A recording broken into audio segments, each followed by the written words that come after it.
वअलमु बिलमुहतदीन सदक़ल्लाहुल अज़ीम। दावत दो अपने रब के रास्ते की तरफ हिकमत के साथ और उम्दा नसीहत के साथ, और मुबाहिसा करो लोगों से ऐसे तरीके से जो बेहतरीन हो। बेशक तेरा रब ही खूब जानता है उसको जो भटक गया उसके रास्ते से, और वही बेहतर जानता है उनको जो हिदायत याफ्ता हैं। रब्बि इश्रह ली सदरी व यस्सिर ली अमरी वहलुल उक़दतम मिन लिसानी यफ़क़हू क़ौली।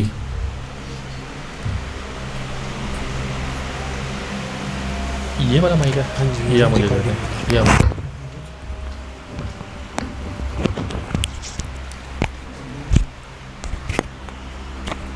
इसका जो है कोई बात नहीं, इसको जो उसको कैमरे की एडजस्टमेंट।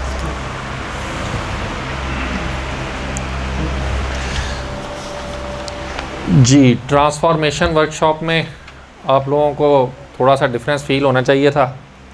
अभी वैसे तो असद भाई ने मेरे साथ ज़्यादती की है कि बिल्कुल सबसे आखिरी वाला लेक्चर, और वो भी बड़े लिमिटेड टाइम में दे दिया। आप लोगों के लिए एक अनाउंसमेंट ये है कि हम लोग इशा की नमाज़ थोड़ा सा लेट पढ़ेंगे, ठीक है, और उससे पहले हमारा इंशाल्लाह ये वाला कंक्लूडिंग सेशन हो जाएगा। एक दफ़ा आप लोगों को फ्रेश करने के लिए, ठीक है ना, थोड़ी सी अपनी पोजीशन, मेरा ख्याल है इधर वाले लोग अगर इधर आके बैठ जाएं और इधर वाले लोग इधर आके बैठ जाएं तो इनकी ज़रा थोड़ी सी, हाँ, ज़रा आगे पीछे भी शफल हो जाएं, ताकि ये जो टेक लगा के बैठी हैं ना वो तो सबसे आगे आ जाएं। ये टेक वाले सबसे आगे आ जाएं।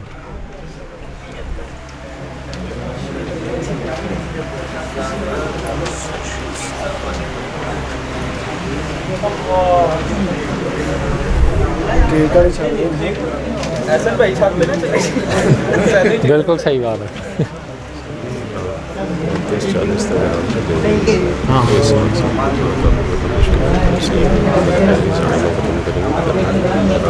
लोगों को इंटरेक्ट किया होगा ना, लोग खुश होंगे। सही, इंशाल्लाह दुआ करें। जी जी, सेटल हो जाएं जल्दी से। हमारा फोकस जो है वो मैनुअल है, ठीक है। आप सर ज़्यादा मूवमेंट करेंगे तो मैं इस टेबल के इर्द गिर्द मूवमेंट करनी है, आप उस हिसाब से ज़हन में रखें। मेरा तो मूड था मैं आप लोगों के अंदर आके घूमूंगा, लेकिन ये इन्होंने मुझे ना बांध दिया, ये जैसे वो जानवर को रस्सी से बांध देते हैं ना। तो अच्छा, हम लोगों का आज का टॉपिक थोड़ा सा प्रैक्टिकल नौइयत का है। प्रैक्टिकल नौइयत का इस तरीके से कि अभी तक तो हम ज़रा मुतालिया ज़्यादा कर रहे थे, कुछ थ्योरी ज़्यादा पढ़ रहे थे, लेकिन असल मसला ये होता है कि जब हम फील्ड में जाते हैं, जब हम दोस्तों को जाके यही बातें बताते हैं, तो वो हमारी बात ही सुनने को तैयार नहीं होते। उनके पास अपनी इतनी बातें करने के लिए होती हैं कि हम लोग जो है वहाँ जाके मतलब बिल्कुल ख़ामोश हो के या तो रह जाते हैं, या फिर ऐसा झगड़ा करके आ जाते हैं कि बिल्कुल मतलब दावत जो है ना वो वहाँ की वहीं रह जाती है। तो कुछ ऐसे टेक्निक्स थी जो मैंने कहा आप लोगों के साथ शेयर की जाएँ, कुछ तरीक़ाकार आप लोगों के साथ शेयर किया जाए, ताकि आप लोगों के लिए ये जो दावत का काम है ना, ये जैसे कि कुरान मजीद में मैंने आपके सामने जो आयत पढ़ी है कि बेहतरीन तरीके से दावत दें। अब वो बेहतरीन तरीका, मैं ये नहीं कह रहा कि मैं आपको बेहतरीन तरीका बता रहा हूँ, लेकिन कम से कम कुछ जो आजकल की जो कॉरपोरेट कल्चर में भी और मुख्तलिफ़ जगहों पे जो चीज़ें सिखाई जाती हैं ताकि अपनी बात को इफ़ेक्टिव बनाया जा सके। तो हो सकता है कि कुछ अंग्रेज़ी के अल्फाज भी आ जाएं। कोशिश मैंने बहुत की है कि मैं थोड़ी प्रैक्टिस करूं कि सारा कुछ उर्दू में ही हो, लेकिन फिर भी शायद कोई अल्फाज अंग्रेज़ी के आ सकते हैं बीच में। अच्छा जनाब, तो आप लोगों के साथ कभी ये जो सिचुएशन मैंने बताई है ऐसे हुई है कि आप लोग कभी ऐसे बहस में फंसे हों और उसके बाद इमोशनल भी हो गए हों, जज्बाती हो गए हों, और जज्बात में आके कोई हल्की फुल्की तू मैं भी हो गई हो? अक्सर यही हो, ज़्यादातर यही होता है ना। चले मुबारक हो, इसका मतलब है आप इंसान है। ठीक है, क्योंकि ये इंसानों के अंदर जज्बा होना कुदरती चीज़ है, वो इंसान ही नहीं है जिसके अंदर ये जज्बात ना हो। तो अब तरीक़ाकार क्या है? तो सबसे पहले तो ये मुझे बताएं कि बहस करनी क्यों, मतलब क्यों की जाए, करनी ही क्यों है, मतलब एट द फर्स्ट प्लेस, यानी सबसे पहले करनी ही क्यों है?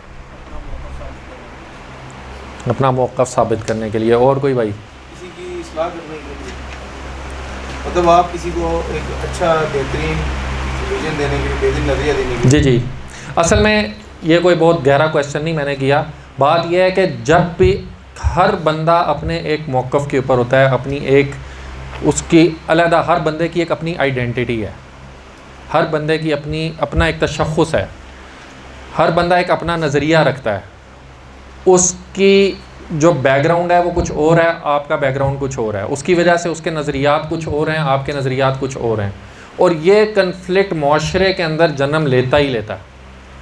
तो आप में से अगर कोई सही इंसान है और अपने जज्बात को एक्सप्रेस करना चाहता है तो चारों ना चार उसको ये काम करना पड़ेगा।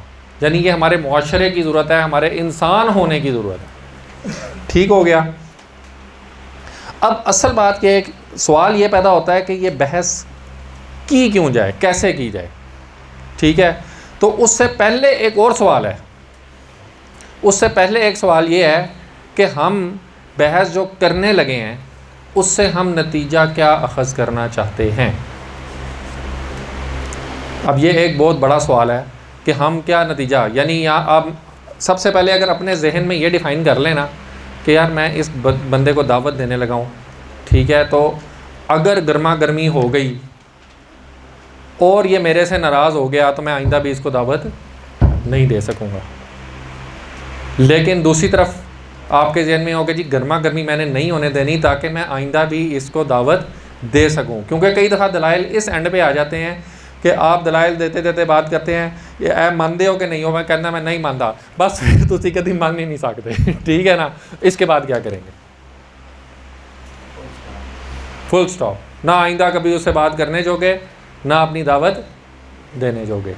तो सबसे पहले जी बात तो नहीं करनी चाहिए। हाँ, ऐसी बात करनी नहीं चाहिए ना। हुआ बचपन में गलतियाँ होती हैं, मेरे साथ भी एक दोस्त ने, मैंने उसको कहा यार तुम कुरान मजीद से ये आयत है, तुम इससे ये बात समझ नहीं आ रही, नहीं मैं तो इसका मतलब ही कुछ और लेता हूँ, तुम इधर तो मैं उधर, और उसके बाद वो उधर गया, उसके बाद उधर गया। ज़िंदगी में कभी मौका ही नहीं आया कि मैंने, मतलब वो उस बैसी इतनी गर्म हो गई थी कि इन द एंड मैंने कभी हिम्मत ही नहीं की कि मैं उससे दोबारा बात शुरू कर सकूँ। क्यों? क्योंकि वो आपने उस मुकालमे को उस नहज पे पहुंचा दिया था कि वहाँ से आइंदा कभी आप दावत देने की पोजीशन में ही नहीं रहे। समझ लग गई है ना। और ये हमारे साथ बहुत जगह पे होता है, हम इकरार करें या इनकार करें, आप बताएं कभी आपके साथ कभी ऐसा हुआ होगा। तो सबसे पहले ये डिसाइड करें कि आपने उससे नतीजा क्या अख़ज़ करना है।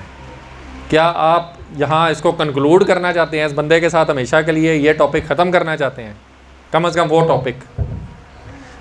फिर इसी तरीके से आप ये फ़ैसला कर लें कि क्या इस मुकालमे के बाद आप फ़ैसला करना चाहते हैं कि मैं उससे बेहतर हूँ, या उस बंदे को प्रूव करवाना चाहते हैं कि आप उससे बेहतर हैं और वो आपसे कमतर है।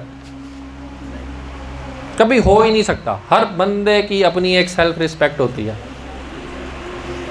तो अगर आपने टारगेट ही ये कर लिया है कि मैंने ये प्रूव करके उठना है कि मेरा नज़रिया उससे ज़्यादा अच्छा है, और वो मान के उठे कि उसका नज़रिया आपसे कमतर है, तो क्या ऐसा हो सकता है? पहले मुझे इस बात का जवाब दें। नहीं हो सकता। हाँ, कुछ सवालात हैं जो आप उसके जहन में छोड़ सकते हैं जो अनआंसर्ड रह जाएं, और जब भी वो सवाल उसके जहन में रह जाएंगे जिनका उसके बाद जवाब नहीं होगा, वो उसको बाद में सोचने पे मजबूर कर सकते हैं। समझ आई बात की? तो ये फ़ैसला पहले ना करके उठें। ये फ़ैसला करना सबसे गलत है बहस शुरू करने से पहले, कि आपने आज उसको प्रूव करवाना है कि आप उससे बरतर हैं। ठीक है ना, उसको मतलब उसके ऊपर धाक जमा के, अगर धाक जमानी है तो अपने इल्म की जमाएं, अपनी पर्सनैलिटी की जमाएं, ना कि इस बात की जमाएं कि नहीं तुम मान लो कि मैं तुम्हारे से बेहतर हूँ। ठीक है। अच्छा, इसके बाद अगला मैंने यहाँ पे पॉइंट, मैंने ये सारी चीज़ें इसलिए पॉइंट वाइज आपके सामने इस पेपर में दे दी हैं ताकि बाद में भी आप जब इनको पढ़ेंगे ना तो ये बातें आपके जहन में आती जाएंगी, और अगर तो ये रिकॉर्डिंग मिल गई तो इंशाल्लाह आप इनको दोबारा गो थ्रू भी कर सकेंगे। अच्छा, इसमें कई दफ़ा बहस ऐसे जगह पे हो रही होती है जहाँ पे आगे कोई ऑडियंस सुन रही है, तो कई दफ़ा मतलब उस केस में तो बल्कि ये होता है कि उस बंदे को तो वो तो एक बड़ा प्रोफाउंड नॉलेज के साथ, यानी बड़ी गहरी उस हिकमत के साथ बड़ा दलाइल समझ के आया हुआ है, और आपके सामने तो कभी भी वो नहीं मानेगा। लेकिन पब्लिक को बात सुनानी होती है कि भाई पब्लिक खुद जज कर ले कि आप में से दोनों के किसके दलाइल मजबूत हैं, और जो भी जिसके दलाइल हक पर मबनी होंगे, उसके अंदर दो नंबरी कोई नहीं होगी, वो कभी भी पब्लिक के सामने डिबेट करते हुए घबराएगा नहीं। अगर उसकी मेहनत पक्की है, उसको पता है कि मेरा नज़रिया जो है वो दुरुस्त है। अच्छा, इस वर्कशॉप में हम क्यों अहमियत दे रहे हैं, इसकी एक और वजह भी है। वो वजह है कि हमारे घरेलू मामलात,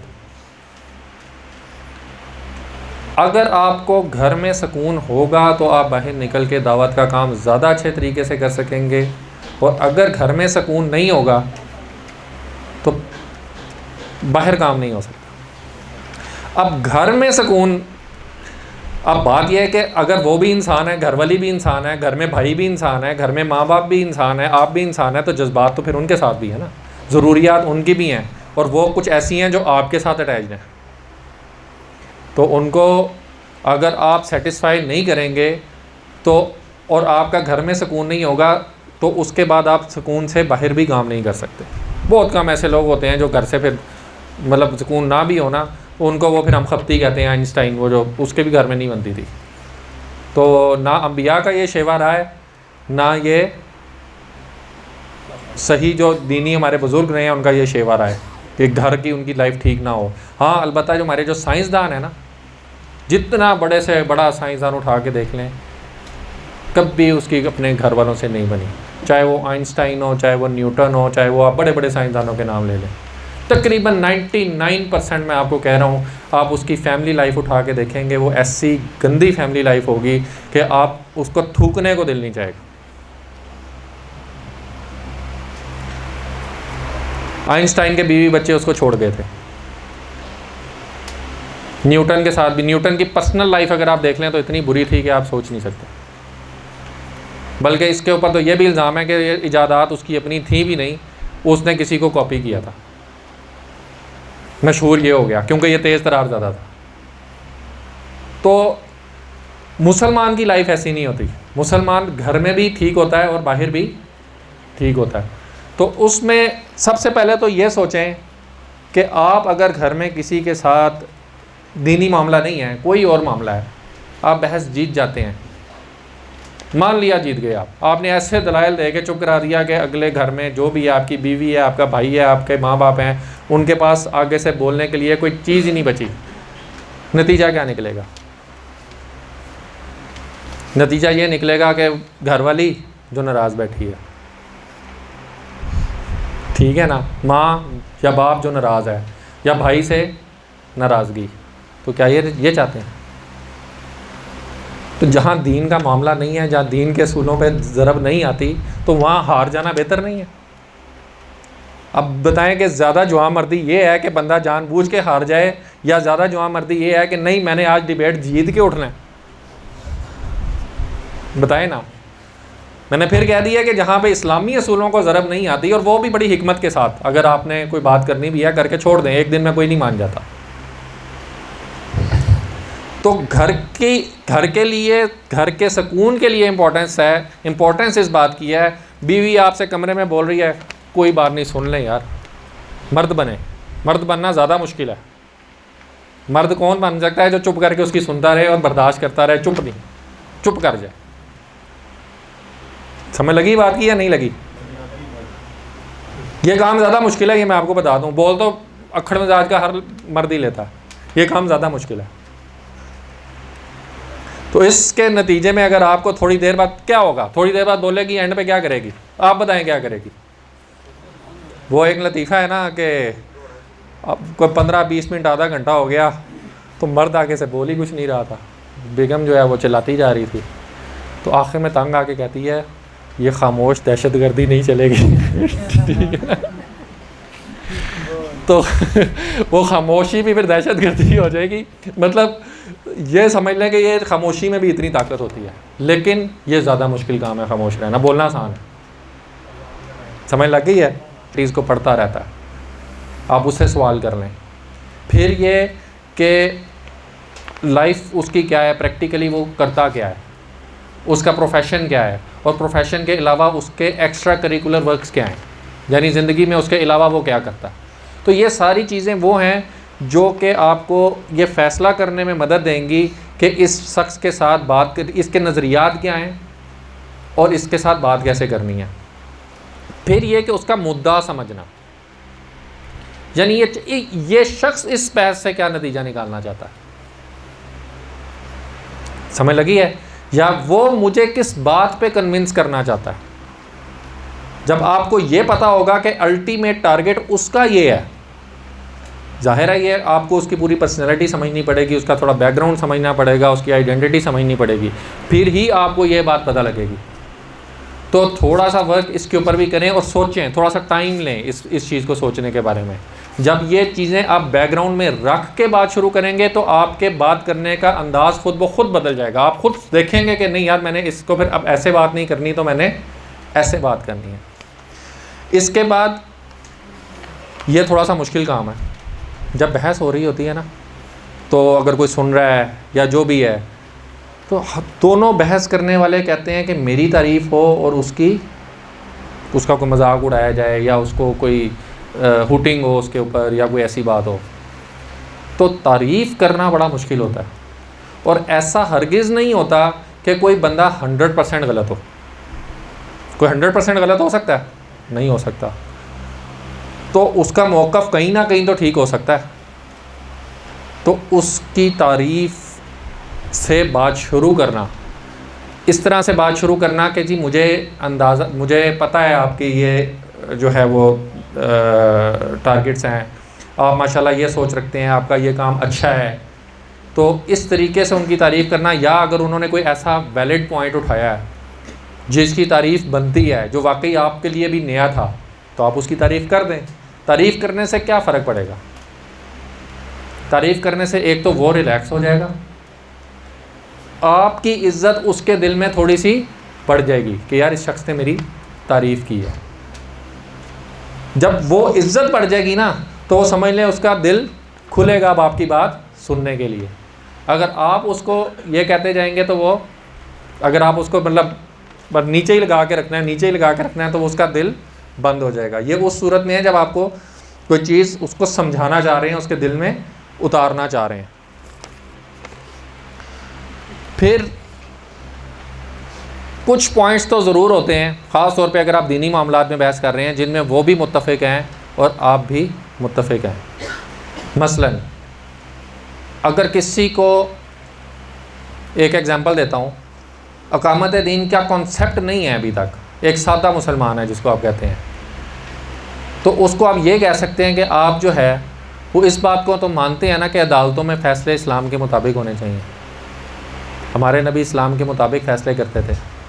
अब इस बारे में वो इनकार कर सकता है?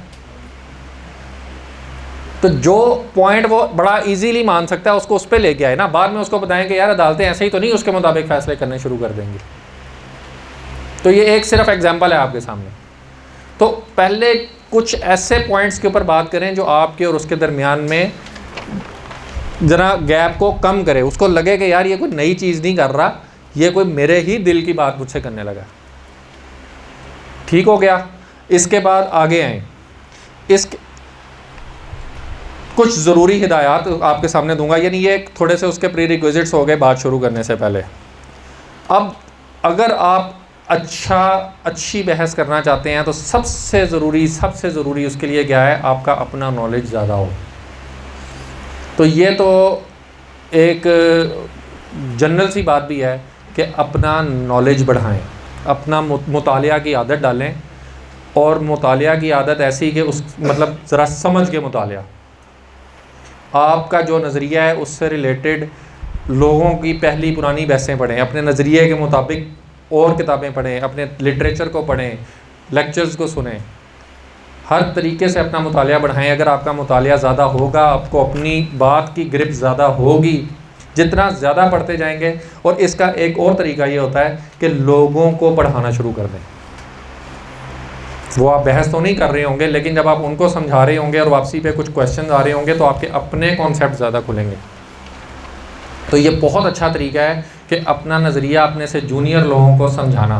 वो आपका छोटा भाई भी हो सकता है, घर में आपसे जो छोटा है वो हो सकता है, अगर आप शादीशुदा हैं तो आपकी बीवी बच्चे हो सकते हैं, कोई भी हो सकता है। अगर आप कोई भी बाहर के आपके करीबी दोस्त हो सकते हैं, आप एक हल्का कायम कर सकते हैं अपने दोस्तों का जिनके साथ उठते बैठते हैं। जो आपके दफ्तर के लोग हैं, दफ्तर के टाइम के बाद एक हल्का कायम कर सकते हैं आप। तो उससे आप देखेंगे कि जो टीचिंग करके आपको समझ आएगी वो कभी भी मुतालिया से समझ नहीं आएगी आपको। ये एक पक्की बात है, जो टीचर्स हैं वो इस बात को समझते हैं कि जो पढ़ाने से समझ आती है वो पढ़ने से समझ नहीं आती। इसके बाद दूसरी चीज़, अब मैं कुछ टिप्स के ऊपर आ रहा हूँ कि आप बहुत अक्लमंद हो सकते हैं, बहुत इंटेलिजेंट हो सकते हैं अगर आप हर सवाल का जवाब दे सकते हैं। आपसे आपका ओपोनेंट जो आपका सामने जिसके साथ आप बहस कर रहे हैं, अगर आपसे वो मुख्तलिफ़ किस्म के सवाल कर रहा है, मुख्तलिफ़ किस्म के एतराज़ात कर रहा है, तो आप उस सूरत में बहुत इंटेलिजेंट हैं अगर आप हर सवाल का जवाब दे लें। लेकिन यहाँ एक बहुत बड़ा लेकिन है, बट आप वाइज कब होंगे, अक्लमंद कब होंगे? अक्लमंद आप उस वक़्त होंगे कि आप इस बात को जज करें कि यहाँ कौन सी बात करने वाली है और कौन सी बात करने वाली नहीं है। मैं अभी इस टॉपिक को नहीं छेड़ सकता, अभी ये इसकी मैच्योरिटी लेवल इतना नहीं है। अगर मैंने आज इसको ये बात कर दी तो ये डर जाएगा या ये मेरे से पीछे हट जाएगा। पहले इतनी चीज़ें उसको समझ आएंगी। अब पहले दिन ही इकामत दीन के तकाज़े आप किसी के सामने मस्जिद के दर्स में रख देंगे तो क्या होगा? ठीक है, वो आपसे डर जाएंगे कि यार ये तो पता नहीं अजीब अजीब बातें कर रहा है। लेकिन अगर वक़्त के साथ सारे प्रीरिक्विजिट्स बयान करके करेंगे तो वो आपकी बात को समझेगा। जी हाँ, सफ़र पहले दिन नहीं आ जाता। तो ये बात है कि दानिशमंदी क्या है, विजडम क्या है, कि किस बात का उसको जवाब क्या देना है, किस बात का जवाब देना है, किस बात का जवाब नहीं, यानी किस पॉइंट को बस इग्नोर कर दें, इग्नोर कर देना जानबूझ के। फिर एक और बात होती है, कई दफ़ा आप किसी दोस्त के साथ बहस कर रहे होते हैं, क्योंकि वो बड़ी सोची समझी टॉपिक शुरू ही नहीं होता, ऐसे ही बस बातों बातों में वो बहस की तरफ मामला निकल जाता है, तो आप कुछ बुनियादी पॉइंट्स को डिस्कस करना भूल जाते हैं। उसका नतीजा ये निकलता है कि एक गलत फहमी क्रिएट हो जाती है। आप दोनों, हो सकता है कि एक ही नुक्ते पे बात कर रहे हैं, कई दफ़ा ऐसा होता है कि एक ही नुक्ते पे आना चाह रहे हों, लेकिन बस बहस शुरू की हुई है, वो घंटा बहस करके थोड़ा गर्मा गर्मी होने के बाद भी उस नतीजा ये निकलता है यार यही तो मैं कह रहा था, तो वो कहता है यही तो मैं कह रहा था। ऐसा होता है ना। तो सबसे पहले तो अगर बहस शुरू हो गई है, रुक जाएं, एक दफ़ा डिफ़ाइन करें, एक दफ़ा आप भी सोचें और उसको भी सोचने का मौका दें कि क्या आपके और उसके दरमियान में इख्तलाफ मौजूद भी है या नहीं, या सिर्फ एक गलत फहमी की बुनियाद पे आप एक बिला वजह की बहस करते जा रहे हैं। और ऐसा होता है, मैंने कई दफ़ा ऐसा बहसों में देखा है कि एंड पे आके कहता है यही तो मैं कह रहा था, तो दूसरा कहता है यही तो मैं कह रहा था। ठीक है ना। तो बिला वजह अपने आप को इस तरह की बहसों में टाइम ज़ाया ना करने दें और अपने आप को इस तरह की बहसों में ना उलझाएं। फिर एक और बात है, ये थोड़ी सी मुश्किल है कि इख्तलाफ का जवाज़ भी मौजूद है कि नहीं, कि आप ऐसी बात पे बहस कर रहे हो जिसका कोई जवाज़ ही नहीं बनता, मतलब कोई बुनियाद से किसी दोनों में से किसी एक फरीक का बुनियादी पॉइंट ही गलत है, या वो जिसको कहते हैं ना सवाल गंदम और जवाब चना, कि वो बात ही कुछ और कर रहा है और वो बात ही कुछ और कर रहा है, वो किसी और कॉन्टेक्स्ट में बात कर रहा है, आप किसी और कॉन्टेक्स्ट में, किसी को आपका बात करने का बैकग्राउंड ही कोई और है। तो इस सूरत में भी आपको ज़ाहिरी इख्तलाफ नज़र आ सकता है, लेकिन असल में वो इख्तलाफ नहीं होगा। तो इस चीज़ को भी पॉइंट आउट करें। इसमें एक और बात है, जब भी आप किसी के साथ बहस करते हैं ना, उसमें एक बहुत बड़ा एडवांटेज जो है वो पर्सनैलिटी का होता है। अगर मैं किसी एक लड़के के साथ बात करूंगा जो यंग लड़का है, जो भी मैं इमेच्योर है, ज़ाहिर है मेरा बिल्कुल एक स्टाइल और होगा और एक बात करने का अंदाज़ और होगा। अब मैं अपने किसी उस्ताद के साथ बात करूंगा, मैं नवीद साहब बैठे हैं उनके साथ करूंगा, या मैं किसी खालिद साहब के साथ बात करूंगा, तो मेरा बात करने का अंदाज़ बिल्कुल मुख्तलिफ होगा। क्यों? क्योंकि उनकी एक पर्सनैलिटी मेरे सामने है ऑलरेडी। तो आप अपनी पर्सनैलिटी, अपना तशख़्ख़ुस क्रिएट करें, आज से क्रिएट करना शुरू करें, हर लेवल पे, अपने घर के लेवल पे भी और अपने सोसाइटी जिस जगह पे आप हैं उस जगह पे भी उसका क्या तरीक़ाकार है। अपनी जो फालतू और फजूल जो आपकी एक्टिविटीज़ हैं उनको ख़त्म करें, अपनी पर्सनैलिटी को थोड़ा सा रिस्पेक्टेबल बनाएं, अपनी थोड़ी स्लैंग गुफ्तगू अगर आप ज़्यादा करते हैं तो उसको कम करें। मजाक की बात नहीं कर रहा, मजाक अच्छा होता है ज़िंदगी में, नॉर्मल लाइफ में वो अच्छा रहता है, लेकिन अगर अल्फाज आपके गैर मुताद हो जाते हैं उसको ख़त्म करें अपनी ज़िंदगी से। फिर अपना नॉलेज बेस बढ़ाएं और मुख्तलिफ़ बातों पे कोई ना मौक़ों पे कोई ना कोई इल्मी बात भी रख दिया करें, ताकि लोगों को आहिस्ता आहिस्ता समझना शुरू हो जाए कि जी ये वाकई अब बंदा पढ़ना शुरू हो गया है, ये वाकई कई दफ़ा पॉइंट और अक्लमंदी की बातें करता है। अब जब आप उससे बात करेंगे अपने किसी साथी से, तो अब आपके साथ उसका बात करने का तरीक़ाकार ही और होगा। और ये पर्सनैलिटी एक दिन में डेवलप नहीं होगी, ये पर्सनैलिटी आहिस्ता आहिस्ता डेवलप होगी। और उसको आज से शुरू करें, आज से ये सारी चीज़ों के ऊपर अपने ड्रेसिंग रिस्पेक्टेबल रखें। ये बिल्कुल वही बात है कि नए कपड़े पहनने की बात नहीं कर रहा मैं, रिस्पेक्टेबल कपड़े पहनने की बात कर रहा हूँ। अगर आप बरमूदा पहन के घूमने के आदी हैं तो आहिस्ता आहिस्ता उसको ख़त्म करें, ठीक है। तो वो चीज़ें हैं जो आपकी पर्सनैलिटी को आहिस्ता आहिस्ता चेंज करेंगी और लोगों के ऊपर एक डिफरेंट इम्प्रेशन जो है वो बनाएंगी। आज से 5-7 साल पीछे चला जाऊं तो मेरी पर्सनैलिटी बिल्कुल और थी, लेकिन वक्त के साथ साथ उसको चेंज किया है। अब मेरे से लोग डिफरेंट तरीके से बात करते हैं, ये मैंने भी अपनी लाइफ में महसूस किया। फिर इसी तरीके से जब भी दलील दें तो ऊंची आवाज़ दे के, ऊंची आवाज़ निकाल के, ज़ोरदार आवाज़ निकाल के कभी भी अपनी धाक मत बिठाएं।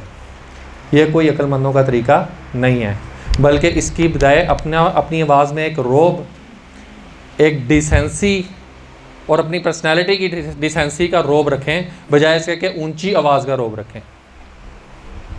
इसमें इन दोनों चीज़ों में बहुत फ़र्क है कि ऊंची आवाज़ वाला बदतमीज़ होता है, ऊंची आवाज़ में बदतहजीब भी होता है। ऐसी बात है कि नहीं है? कभी ऊंची आवाज़ से किसी ने किसी को कोई बात समझा दी हो, चलें ये बता दें,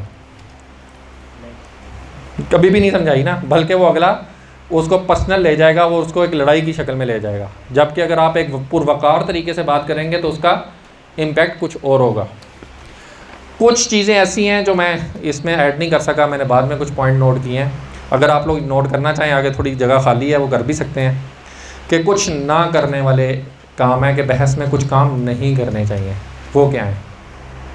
वो ये है कि बिल्कुल ब्लंटली किसी को कह देना नहीं तुम गलत हो।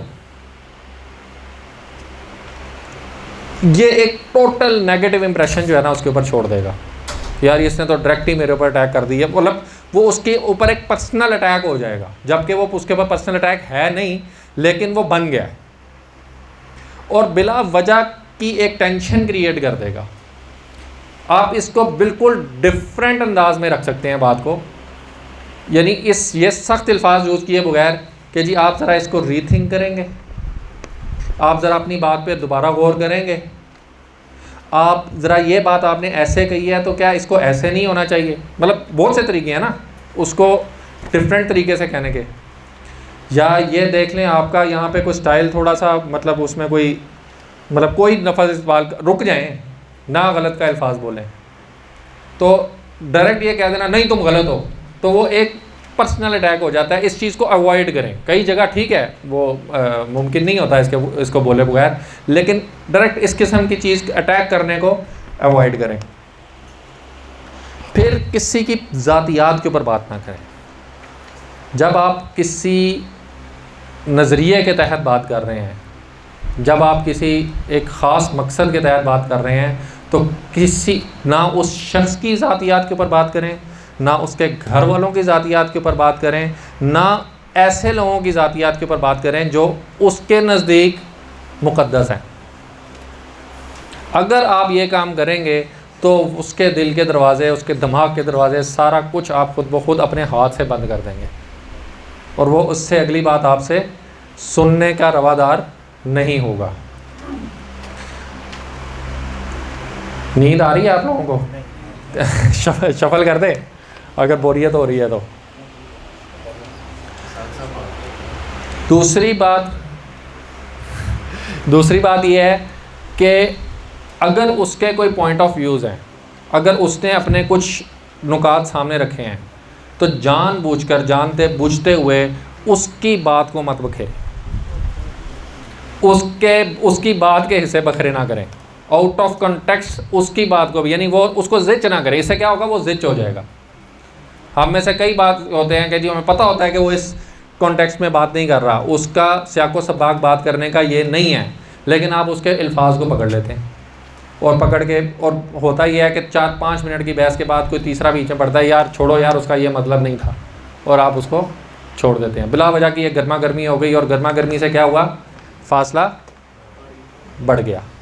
तो बिला वजह किसी के अल्फाज को पकड़ने की बजाय, उसकी बात को घुमाने की बजाय, अल्लाह ताला का हुक्म भी है ना, वक़ूलू क़ौलन सदीदा, कि सीधी बात करो, घुमा फिरा के बात ना करो।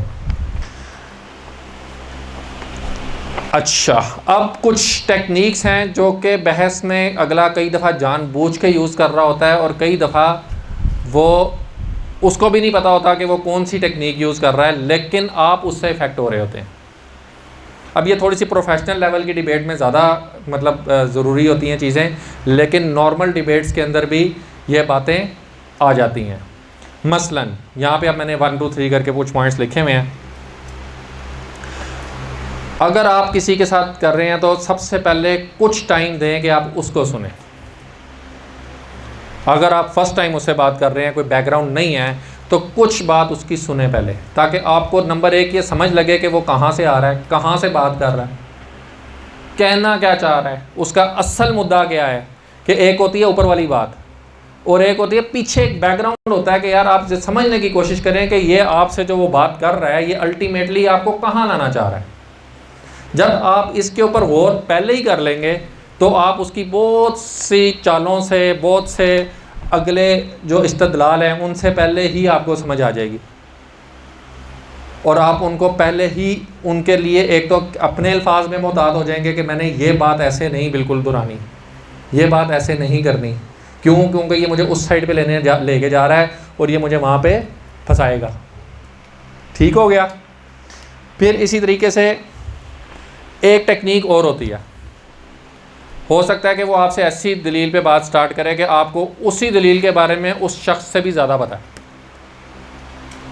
अब 2 तरीके हैं। एक तरीका ये है कि आप उसकी बात काट दें, मुझे पता है। अब ये उसके लिए फिर ऑफेंसिव हो गया।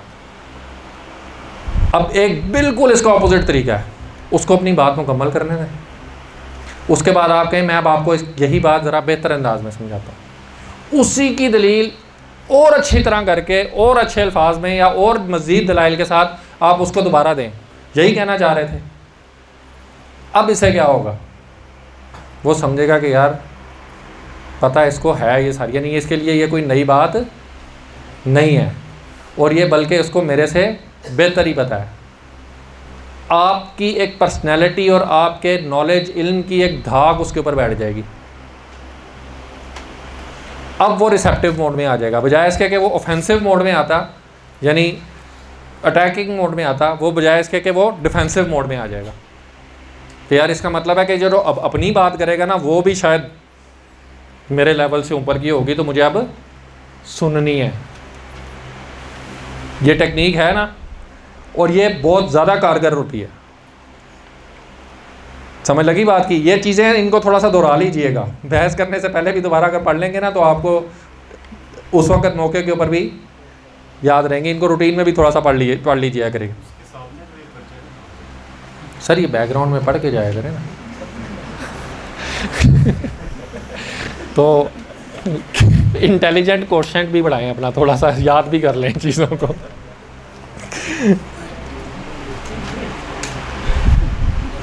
अच्छा, इसके बाद एक ओपोनेंट जो है आपका, अगर वो कोई बहुत ज़्यादा बहस करने में तेज़ है, तो वो कुछ चालें होती हैं जो कि हमेशा इस्तेमाल की जाती हैं दूसरे को चुप करवाने के लिए। वो उनमें से कोई भी चाल इस्तेमाल कर सकता है, जो मैंने आगे आपके सामने पेश की हैं।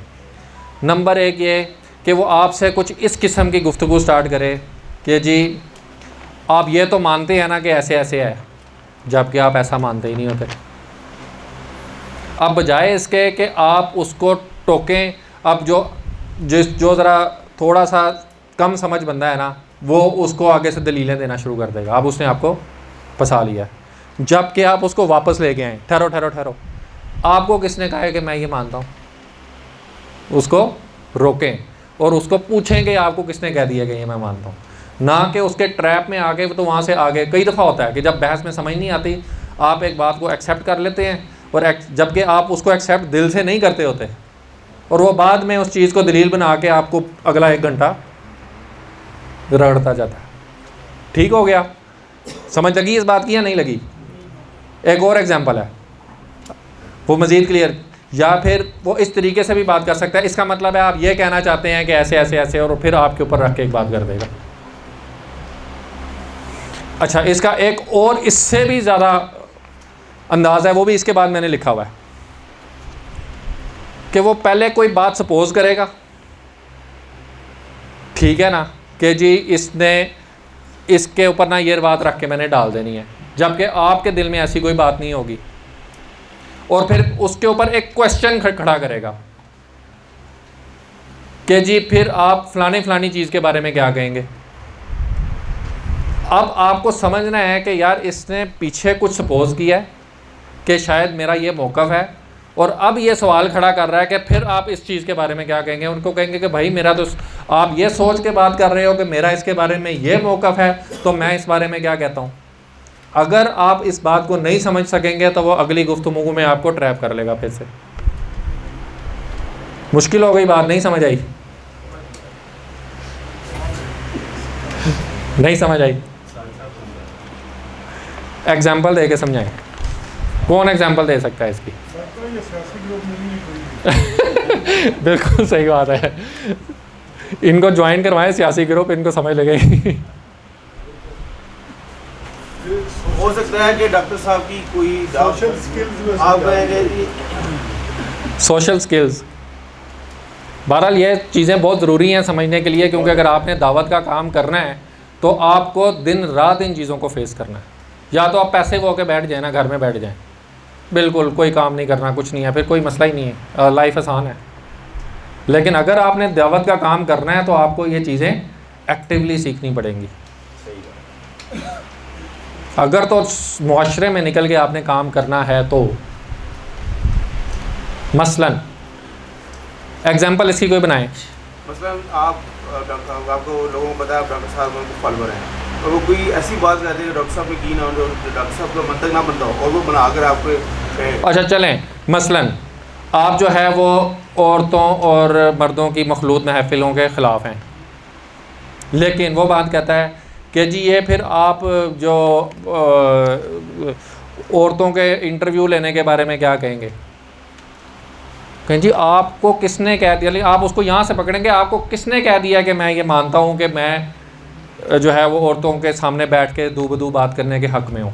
पहले तो ये बताएं, मतलब बजाय इसके कि आप उसको डिफेंड करना शुरू हो जाएं कि कोई बात नहीं, ज़रूरत के तहत जायज़ होता है, ये है वो है, यानी आपको उसने एक ऐसी जगह फंसा दिया जहाँ आप ख़ुद तो फंस, यानी जो आपका मौक़िफ़ ही नहीं था। समझ लगी बात की?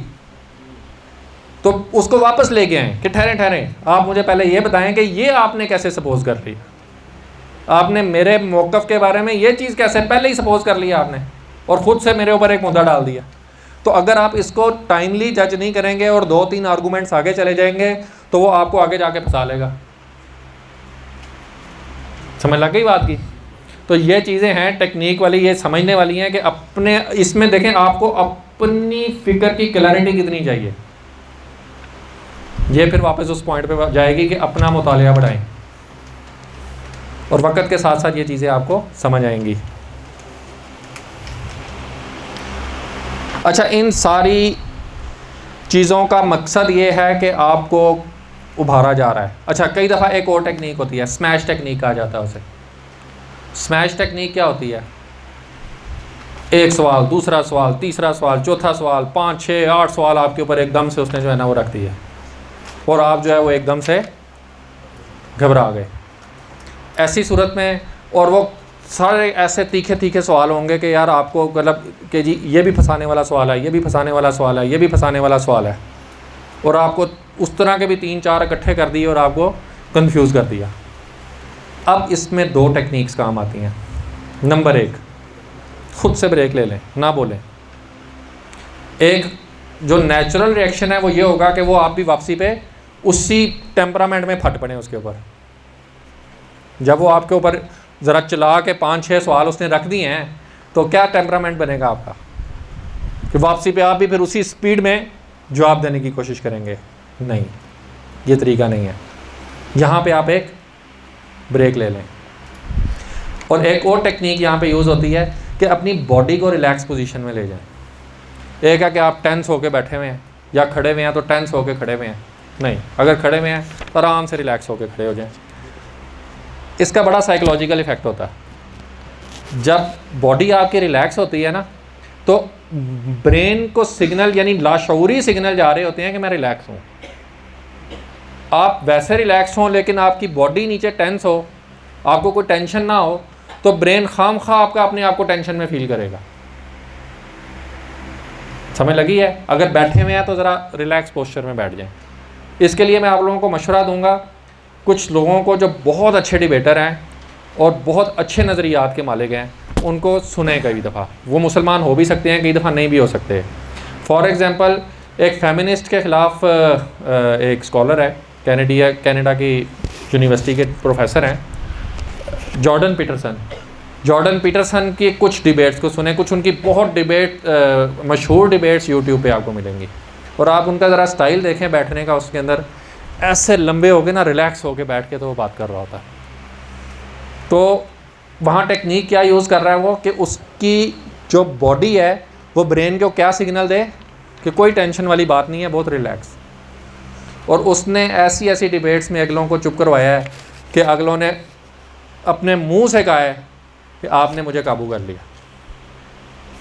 मतलब अब मेरे पास मतलब सोच के अल्टीमेटली ओपोनेंट के मुंह से निकला आपने मुझे काबू कर लिया।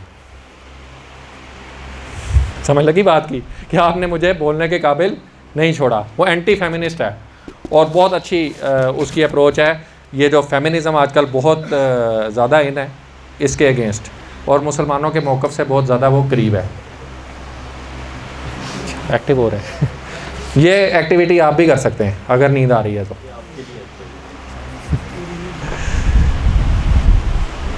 और दूसरा ये कि थोड़ा सा ब्रेक लें और उसको ओपोनेंट को भी रिलैक्स करें। ठहरो, आराम से एक एक करके। आप आराम से बहस करेंगे तो कोई नतीजा निकल सकता है, अगर आप इस तरह करेंगे तो कोई नतीजा नहीं निकल सकता। यानी आप उसके सामने ये बात खुल के करें, बजाय इसके कि आप भी रिएक्शन में आ जाएं और वापसी पे कोई ना कोई गलत बात आपके मुंह से निकल जाए। और ये तरीका होता है गलत बात निकलवाने का कि उसको ऊपर ऐसे सवालों की बौछार करो, उसको थोड़ा सा गुस्सा दिलाओ और उसके मुंह से ऐसे अल्फाज निकलवाओ। कई दफ़ा ये प्रोवोक किया जाता है। प्रोवोक का क्या मतलब होता है? उभारना। कई दफ़ा प्रोवोक किया जाता है बहस के अंदर कि यार इसको जानबूझ के प्रोवोक करोगे ये अल्फाज ये बोले। फॉर एग्ज़ाम्पल वो मुझे एक पुराना वाक़या याद आ गया कि हमारी एक गांव में करके हमने आगे करके फैक्ट्री बनाई, तो वहाँ पे ना कुछ गांव का एक वो ऐसे ही चरसी था जो रोज़ाना तंग करने आ जाता था। और कभी वो इस बात पे तड़ियाँ लगा रहा है, कभी मतलब ऐसे ही दरवाजे पे आके खड़े हो जाना और उसने लेबर का भी जो है ना टाइम ज़ाया करना, ये वो सारा कुछ। तो हमने ये मूड बनाया कि उसको वीडियो बना के ना तो उसकी पुलिस के हवाले करते हैं। अब हम चाहते ये थे कि मुद्दा ना कोई उसके ऊपर ज़रा बड़ा डालें कि इसने हमें कोई तड़ियाँ छड़ियाँ दी हैं, ठीक है ना। तो हम उसको प्रोवोक कर रहे थे जानबूझ के, नहीं तो फिर तुम क्या कर लोगे, ठीक है ना। तो ये क्या था, प्रोवोक करना, ताकि जानबूझ के उसके मुंह से कोई ऐसा लफ्ज़ निकल जाए जो हम बाद में पुलिस थाने में जाके दिखाएं जी हमें आके ये धमकियाँ देता, तो इससे हमारी जान छूटे। तो वो जानबूझ के प्रोवोक किया जाता है कि आपके मुंह से ऐसी कोई बात निकल आए जो बाद में वो पकड़ के अगली बहस में वो आपको रगड़ते जाए।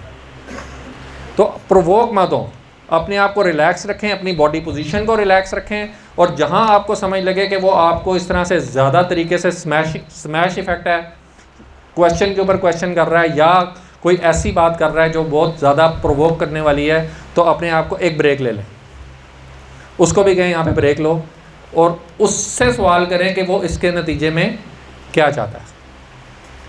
तो बजाय इसके कि आप उसके नरगे में आए, आप उल्टा उसको इस चीज़ में कवर कर लें। इसमें फिर एक दो चीज़ें और होती हैं। फॉर एग्ज़ाम्पल आप एक गाड़ी ख़रीदने जाते हैं, अब आप देख रहे हैं ये गाड़ी ये है, वो आपको दिखा रहा है, दूसरी गाड़ी दिखाई, दूसरी गाड़ी देखते देखते सेलमैन आपको कहेगा अब आप लेदर सीटों के साथ लेंगे या फिर कपड़े वाली सीटों के साथ लेंगे, या रेड वाली पसंद कर रहे हैं या ब्लैक वाली पसंद कर रहे हैं। तो अब उसने एज्यूम कर लिया है, जबकि उसको पता है कि इन्होंने गाड़ी नहीं खरीदी। उसको पता है ना, पता है कि नहीं पता? ये अक्सर होता है। अगर आप किसी भी डिपार्टमेंटल स्टोर में चले जाएं, कहीं पे कोई ऐसे बेचने वाला सेल्समैन खड़ा हुआ हो, तो आपको ऐसी सिचुएशन में डाल देता है जब जैसा कि आप उस सिचुएशन में होते ही नहीं है। अब आप उसको वहाँ कर खड़े होकर एकदम रोकें टोकें, बजाय से कि आप कोई थोड़ा सा शर्मिंदगी फ़ील करें कि यार मैं इसको क्या कहूँ कि मैंने गाड़ी नहीं ख़रीदनी। मतलब आप क्यों शर्मिंदगी फ़ील करें, आप उसको क्यों ना शर्मिंदगी फ़ील करवाएं कि यार आपको किसने कहा है कि मैंने गाड़ी ख़रीदने का फ़ैसला कर लिया।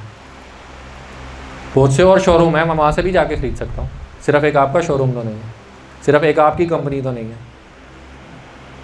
तो अपने आप को किसी के ट्रैप में ना आने दें। फिर एक स्ट्रॉ मैन इफेक्ट होता है। स्ट्रॉ मैन क्या होता है? स्ट्रॉ मैन क्या होता है? वो खेत में नहीं एक पुतला सा बना के खड़ा कर देते ताकि वो चिड़िया ना आए, पता नहीं उसका कोई फ़ायदा होता है या नहीं, लेकिन सुना है खड़ा कर देते हैं। तो यानी कि वो उस स्ट्रॉज का बना हुआ, यानी घास फूस का बना हुआ वो बंदा है, उसकी हकीकत कोई नहीं है। तो कई दफ़ा ऐसा आर्गूमेंट बिल्ड किया जाता है कि जिसकी हकीकत कोई नहीं होती आपके ख़िलाफ़, लेकिन वो बिल्ड कर लिया जाता है, उसका एक पूरा ढांचा खड़ा कर लिया जाता है, लेकिन उसकी हकीकत कोई नहीं होती। तो इस चीज़ को भी पहचानें और वाज़े करें कि भाई इसकी हकीकत के ऊपर आओ। ये वो बातें हैं जो समझने की हैं, क्योंकि अगर हम बहस के दौरान में इन चीज़ों को एक्टिवली नहीं समझेंगे तो हम उस ओपोनेंट के ट्रैप में आ जाएंगे, और एक दफ़ा ट्रैप में आ गए तो आप दलील से बात करने की पोजीशन में नहीं रहेंगे।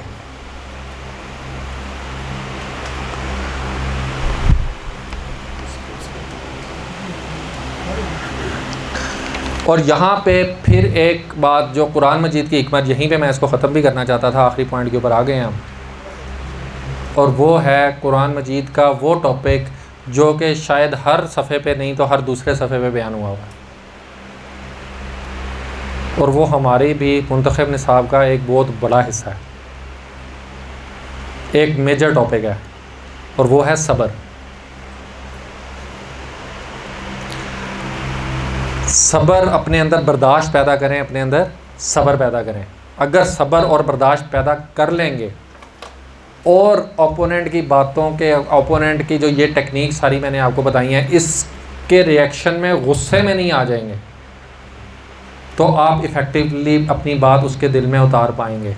और अगर आप वहाँ पे सब्र का दामन छोड़ देंगे, सूरह हामीम सजदा की आयत याद करें, इदफ़ा बिल्लती हिया अहसन, और एंड कहाँ पे होती हैं?